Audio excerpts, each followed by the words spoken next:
Afternoon, YouTube. Sidekick here, and today I'm in IL-2 Sturmovik Desert Wings, and I'm in a Kittihawk. We're taking off out of Tobruk. Got a little project on the go here.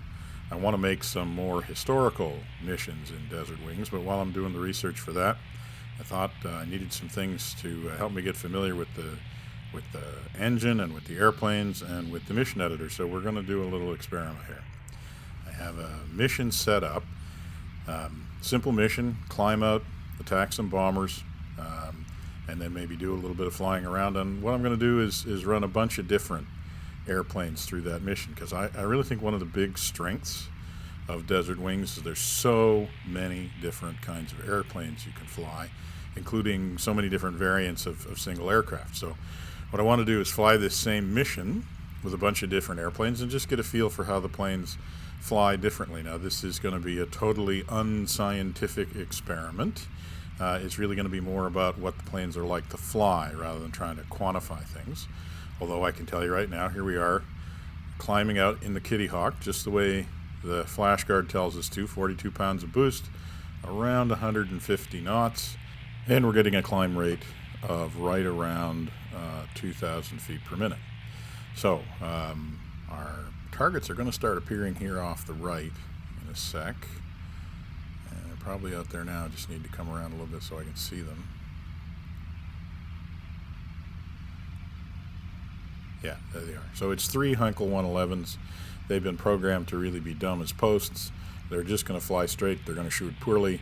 The objective isn't really to practice intercepting bombers. It's to give me a chance to fly the airplanes. My first impression of the Kittihawk, I'll tell you right now, is it's fairly heavy on the controls. It's not necessarily a bad thing. It just requires real positive control.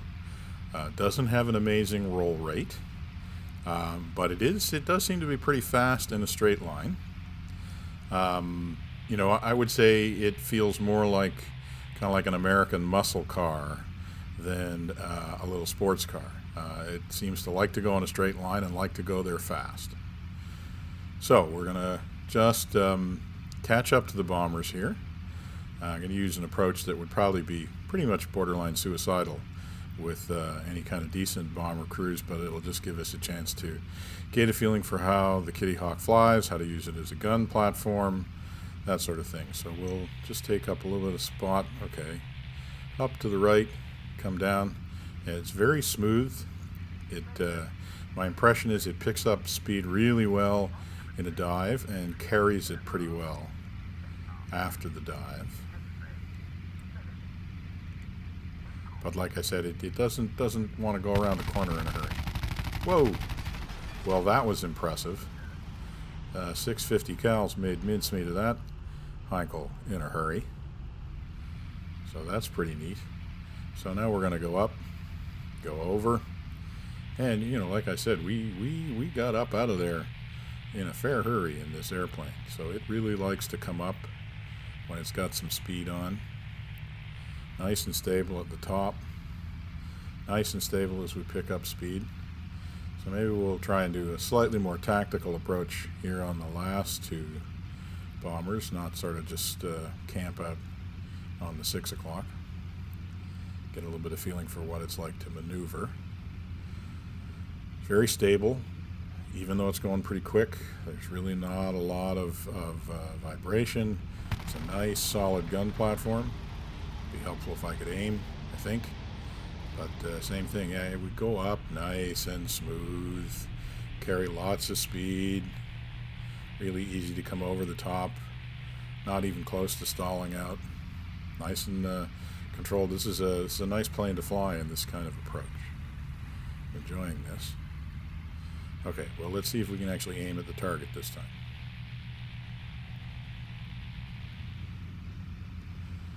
Lining it up. Still keep it moving in the gun sight so we're not stationary for the gunners. There we go. That was better. And back across. Yeah, I think he's done for.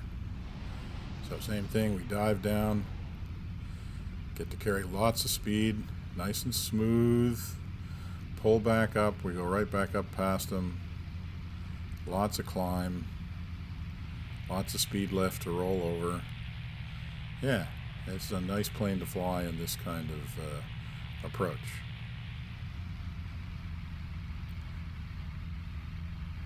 Right, let's see if we can take this last guy down, and we'll fly around a little bit and see how the airplane feels. So same thing, we'll come in off the quarter here, try and keep them moving so we're not stationary for the gunners.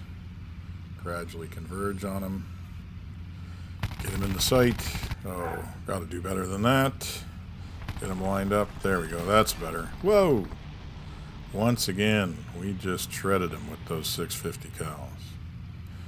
See if we can review our handiwork here. It's down there somewhere. Okay, enough of that. I think we can all agree that the bombers are taken care of, so let's do a little bit of flying testing here. Let's just get set up and get into a sustained turn. We'll pull into the turn here. Nice. Pretty strong pull. Not getting close to G-lock, but I'm pulling pretty hard. The airplane's protesting a little. The thing I'm really noticing that's really interesting is it is holding its speed very well. Hardly losing any speed, even in a pretty tight turn, and not really losing a lot of altitude either. Now, that's not to say that its turn radius or turn rate is going to be competitive with something like a Spitfire or an MU-109, but it certainly carries its speed well through that sustained turn, which is something to keep in mind when you're trying to figure out how to fight this airplane, I think. And again, it not really losing a whole lot of altitude either. Okay, so let's take it out of the turn. Let's just go into a dive and see how it performs in the dive. Yeah, it likes to pick up speed in the dive. We're getting pretty close to the red line. Nice and smooth though, not protesting at all. Pulls out at the bottom nicely. And let's just go pretty much straight up and see how high we can go. So pretty much straight up, and again get the wings entirely level, but yeah, okay, before we run out of speed, let's roll over, come out over the top, take a look. How'd we do?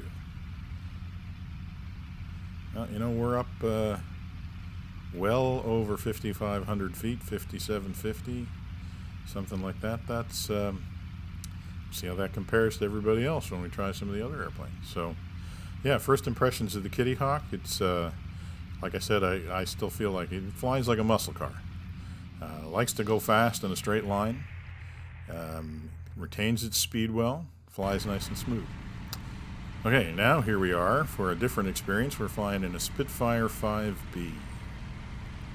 So not surprisingly, I expect this to be more at the sports car end of the spectrum, and I'll tell you right now, it already feels like that. It feels a lot lighter on its feet in a sense than the Kittihawk did.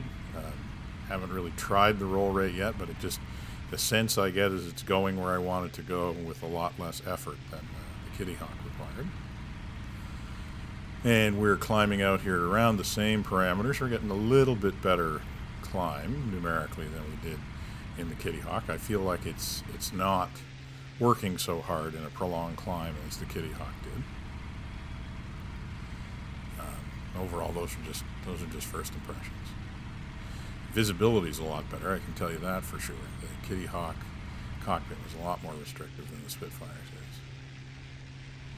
So we're going to go through exactly the same procedure. The bombers are going to come from exactly the same place. I'm going to try and recreate the approach passes, in as similar a fashion as I can, and just give you my impression. So here's an interesting thing. We see the bombers, we can see we're already much higher than the bombers earlier. So clearly the Spitfire is out climbing the Kittihawk in a prolonged climb. That we can tell for sure. So we're actually going to be in a better attack position than we were with the Kittihawk, because we're going to be above them by the time we're making this turn in. Yeah, there's no question that the Spitfire wants to roll a lot more than the Kittihawk did. I almost have to prevent it from rolling. And the nose track's really nice. We pull down through there. See if we can get ourselves lined up on the left-hand bomber. See how we do with the Spitfire's battery. think we have, what, 4 303s and a couple of 20 mils. Not bad, but you know, not really any more impressive than those 50 cals were with the Kittihawk. That's interesting. So same thing. Spitfire really doesn't mind going up, but it doesn't keep the same momentum. I just don't feel the same sense of straight line power as I did in the Kittihawk. It's much lighter. It really is like the difference between a sports car and a muscle car. It's quick and it's agile, but maybe it feels a little bit less like oomph in a straight line. I don't know if that makes sense. Again, that's just my impression. I'm not saying I like one better than the other. I'm just trying to give you a feeling for how they fly differently. Okay, taking out the second guy. I think that was a pretty successful pass. And again, up we go. Over we go. No problem climbing up, and very responsive. Nice. Just barely touching the rudder and the stick. And we are already where we want to go. So let's see if we can take out number 3. We'll come in with a high stern quarter pass here. And we're in. Smooth as butter.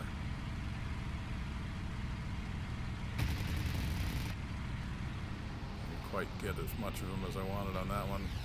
There we go. Well, there you go.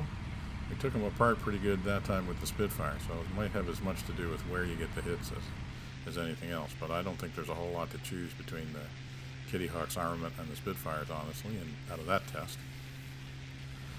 So same thing, yeah, it's definitely when we start doing some aggressive turn maneuvers, you can really feel the difference in the Spitfire in terms of the roll rate. I don't know what the actual numerical difference is, but it clearly you just can feel that it wants to roll in ways that the Kittihawk requires a lot more thought to make it do that. All right, so let's get lined up, get some speed back up, and go do our turn test. Now, so here's an interesting thing. The Spitfire is not holding its speed nearly as well as the Kittihawk did. Now, hard to really tell, but I think the turn rate is probably faster. Turn radius is probably smaller. That's just a completely qualitative judgment. But it's definitely it's dropping speed a lot faster in a hard corner, and even dropping altitude a little. Whereas the Kittihawk had no problem staying up at 300 knots. You get down under 200 pretty quick with the Spitfire with the aggressive maneuvering. So that's an interesting feature. So let's do the same thing as we did with the Kittihawk. Let me get some speed back up. And the Spitfire is no slouch in the speed department, but doesn't feel like it accelerates quite as quickly. Well, it's hard to tell. The gauges are so different, it's really hard to tell. Okay, let's go into the dive. Yeah, I would say the Spitfire is not picking up speed in the dive as quickly as the Kittihawk did. It certainly gets up there, but I don't think it picks up speed quite as fast. Because we're not even really up to the red line at the bottom of that dive. And same thing, we'll just pull vertical. And yeah, real easy pull up. Not a problem. If anything, I got to stop it from pulling up. It's so responsive. And then we'll go over the top here, roll out, and see what. So a little bit over 5,000. So we actually didn't climb quite as high. There may be differences in the way I did the technique, so I don't know how much that means, but it feels right to me. Feels like the Kittihawk liked to pick up speed faster in the dive and liked to keep it in the climb, the power climb, better than the Spitfire. I really do think the analogy of the muscle car versus the sports car is quite apt. And, the Kittihawk is an American muscle car, and the Spitfire is a British sports car. They definitely have their strengths, and they definitely have things that they don't do as well as the other. So I don't think it's a question of one being better than the other. They're just different. Obviously, both of them very effective in the little mission that we ran through here, and absolutely no question that this one is an awful lot of fun to fly up the wadi here.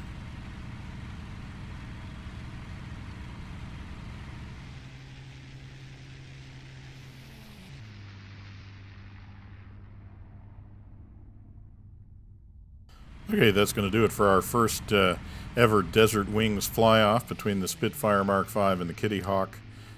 Stay tuned for more. And for now, this is Sidekick, signing off.